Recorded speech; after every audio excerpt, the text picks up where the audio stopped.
हरिओम। मैं योगाचार्य विष्णु और आपके एक बार फिर से स्वागत करता हूँ हमारे YouTube चैनल योग गुरु विष्णु में। और आज का हमारा विषय है प्राण क्रिया। आपने प्राण क्रिया का नाम सुना होगा, लेकिन बहुत से लोग प्राणायाम और प्राण क्रिया में कंफ्यूज रहते हैं।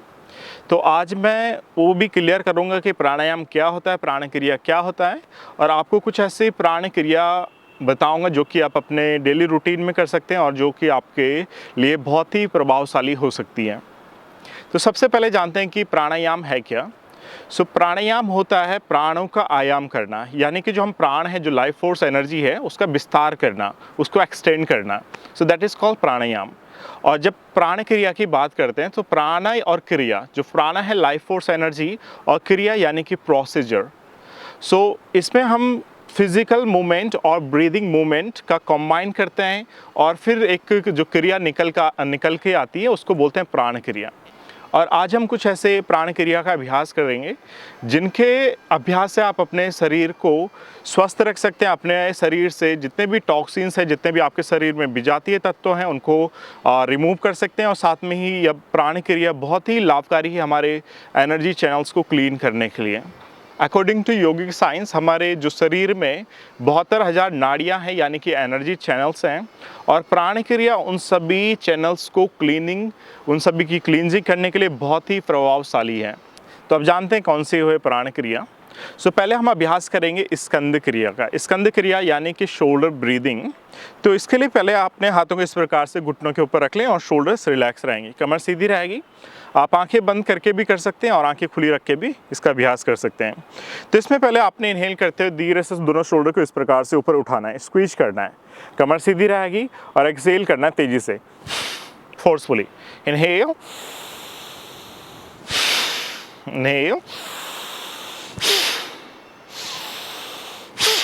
तो इसमें आपको नाक से ही इनहेलेशन एंड एक्सहेलेशन करनी है, लेकिन जो आपकी एक्सहेलेशन रहेगी वो फोर्सफुली रहेगी। एक्सहेलेशन के साथ आपको अपने शरीर से जितने भी वेस्ट गैसेस हैं, जितने भी विजातीय पदार्थ हैं, उनको रिमूव करने का प्रयास करना है। और स्टार्टिंग में आप धीरे धीरे कर सकते हैं, फिर धीरे धीरे इसकी गति को फिर आप बढ़ा सकते हैं। आप देख सकते हैं।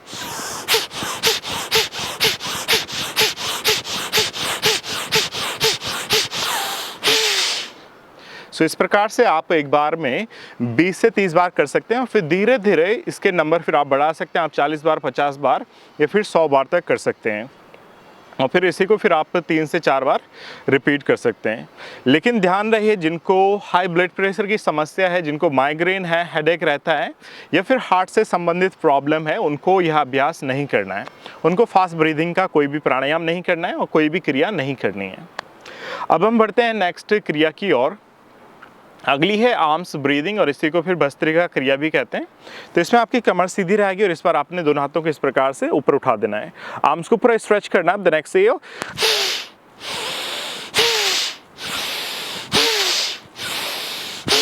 इस प्रकार से पहले आप धीरे धीरे कर सकते हैं, और इसी क्रिया को फिर फास्ट तीव्र गति से भी आप इसका अभ्यास कर सकते हैं। इनहेल,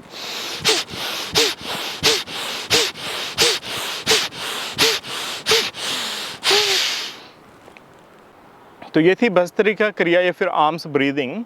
तो इसका अभ्यास भी आप स्टार्टिंग में 20 से 30 बार और फिर धीरे धीरे 100 बार तक इसका अभ्यास कर सकते हैं, और इसका अभ्यास भी आप 2 से 3 बार कर सकते हैं।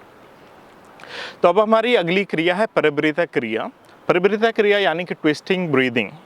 तो इसमें क्या करना, आपको कमर सीधी रहेगी और फिंगर टिप को इस प्रकार से शोल्डर पर रख देना है। आपकी एल्बोज आउटसाइड फेस करेंगे, कमर बिल्कुल सीधी। फिर इनहेल किया, देन एक्सहेल करते धीरे धीरे ट्विस्ट करना है, और एक्सहेल फोर्सफुली रहेगी। फिर इनहेल करते सामने आना और एक्सहेल करते इनहेल, देन एक्सहेल। इसी को तेजी से तीव्र गति की ब्रीदिंग के साथ।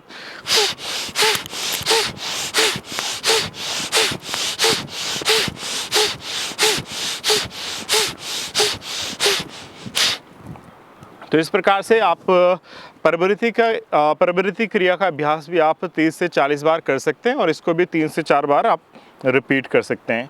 तो आप जैसे इतना अभ्यास कर लें तो आपको एक शरीर में एक ऊर्जा का अनुभव होगा, एक स्फूर्ति महसूस होगी और साथ में ही ये बहुत ही जल्दी आपके जो ब्लड प्रेशर है या पल्स रेट है उसको भी इंक्रीज कर लेता है। साथ में अगर किसी के जैसे ब्लड में ब्लॉकेज बनी रहती है, फिर जैसे खून का थक्का बन जाता है, तो उनके लिए भी बहुत ही अच्छा प्राणायाम है। और जिनको लो ब्लड प्रेशर की समस्या रहती है, निम्न रक्तचाप की समस्या रहती है, उनके लिए भी बहुत ही अच्छा अभ्यास है। अब बढ़ते हैं अगली क्रिया की तरफ। अगली क्रिया में अभ्यास करेंगे महाभस्त्रिका का। तो इसमें कमर सीधी रहेगी इस प्रकार से और इस पर आपको दोनों हाथों को इस प्रकार से फैला देना है। हाथों को जैसे फैलाओगे आपको थोड़ी को हल्का सा पुश करना फॉरवर्ड आगे की तरफ और चेस्ट को एक्सपेंड करना है इस प्रकार से। श्वास को फुल भर देना है। इनहेल, देन एक्सहेल, पूरे स्पाइन को रोल करना है और हक करना है शोल्डर ब्लेड को इस प्रकार से और नीचे देखने का प्रयास करना है। इनहेल करते हुए ऊपर,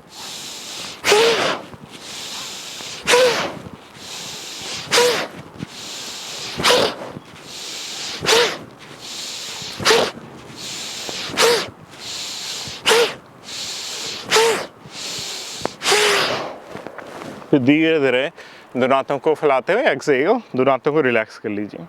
तो इसका अभ्यास भी आप स्टार्टिंग में 20 से 30 बार कर सकते हैं और फिर धीरे धीरे फिर 100 बार, 150 बार या फिर जितना भी आपकी कैपेसिटी है, जितना भी आपका अभ्यास जितना भी प्रबल है उसी के अकॉर्डिंग फिर आप इसका अभ्यास कर सकते हैं। तो ये जाना हमने आज कुछ ऐसे प्राण क्रिया जो कि आपके अभ्यास को बहुत ही प्रबल बना सकती है और आपके स्वास्थ्य को बहुत ही प्रबल बना देगी। अगर आप इन क्रियाओं का अभ्यास रेगुलरली करते हैं तो आपको कभी भी वात, पित्त और कफ जैसी समस्याएं नहीं होगी। आपके वात, पित्त, कफ को भी बैलेंस कर लेगा। तो ये जाने हमने आज कुछ ऐसे प्राण क्रियाएं। आशा करता हूँ आपको यह वीडियो पसंद आई होंगी। मिलते हैं जल्द एक नए वीडियो के साथ, तब तक के लिए नमस्कार।